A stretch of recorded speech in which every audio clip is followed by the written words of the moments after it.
جامعہ اشرفیہ بنایا حضرت مفتی محمد حسن رحمت اللہ علیہ نے. یہ حضرت تھانوی رحمت اللہ علیہ کے اجل خلیفہ تھے. چنانچہ حضرت تھانوی رحمت اللہ کی وفات پر جو حضرت مجذوب رحمت اللہ نے لکھا نا، اب تو اے حسن تو ہی آگے بڑھ، تو حسن سے مراد یہ مفتی حسن رحمت اللہ علیہ. یہ حضرت تھانوی رحمت اللہ کے بہت نمایاں خلفاء میں. خیر، اب کیا ہوا کہ جب جامعہ اشرفیہ نیلا گنبد میں بنا تو اس میں کام کرنے والے کچھ اساتذہ اور بھی تھے، اور ان کا مزاج ذرا حضرت مدنی رحمت اللہ علیہ کی ترتیب والا تھا، ان کا مزاج خانقاہی حضرت تھانوی رحمت اللہ والا تھا.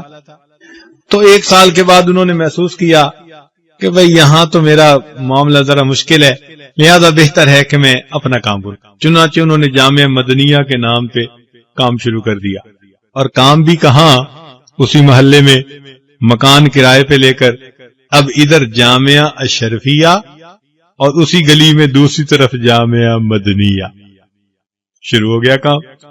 تو حضرت مولانا فضل رحیم دامت برکاتہم جو جامعہ کے ماشاءاللہ نائب محتمم کے درجے کے لوگ ہیں، انہوں نے یہ واقعہ خود سنایا.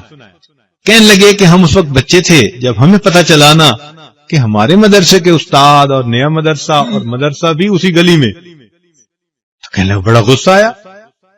میں ابو جی کے پاس گیا اور میں نے کہا دیکھا ابو جی کیا حال ہے ان لوگوں کا، مدرسہ بھی بنانا تھا تو بھائی کہیں اور بنا لیتے، اسی محلے اسی گلی میں. تو ابا جی نے پوچھا کہ بیٹے کہاں جا رہے ہو؟ میں نے کہا کہ ابو جی اماں نے یہ کام ذمہ لگایا ہے، کام کرنے جا رہا ہوں. فرمایا بیٹے کام کر کے آؤ تو پھر میں تمہیں اخلاص کا درس دوں گا. کہنے لگے میں کام کر کے واپس آیا. میں نے کہا کہ ابا جی اب بتائیں. کہنے لگے ابا جی نے مجھے بٹھا لیا. فرمان لگے بیٹے یہ بتاؤ، اگر تمہارے سر پہ بوجھ ہو اور اتنا بھاری ہو کہ تمہاری گردن ٹوٹی جا رہی ہو، اٹھایا نہ جا رہا ہو، تمہیں ہر لمحے ڈر ہو کہ گر جاؤ گے، دب جاؤ گے بوجھ کے نیچے، اور اتنے میں کوئی بندہ آ جائے اور کہہ دے یار آدھا بوجھ میرے سر پہ رکھ دو میں تمہیں منزل تک پہنچا دیتا ہوں، تو وہ تمہارا دشمن ہوگا یا تمہارا دوست ہوگا؟ کہنے لگے میں نے کہا کہ ابو جی وہ تو دوست ہوگا جو منزل تک بوجھ پہنچائے گا. فرمایا کہ بیٹے معاملہ ایسا ہی ہے، پہلے ہمارا یہ مدرسہ پورے لاہور شہر میں ایک کتابی مدرسہ تھا، تو پورے شہر کی مسئولیت کا بوجھ ہمارے سر پہ تھا.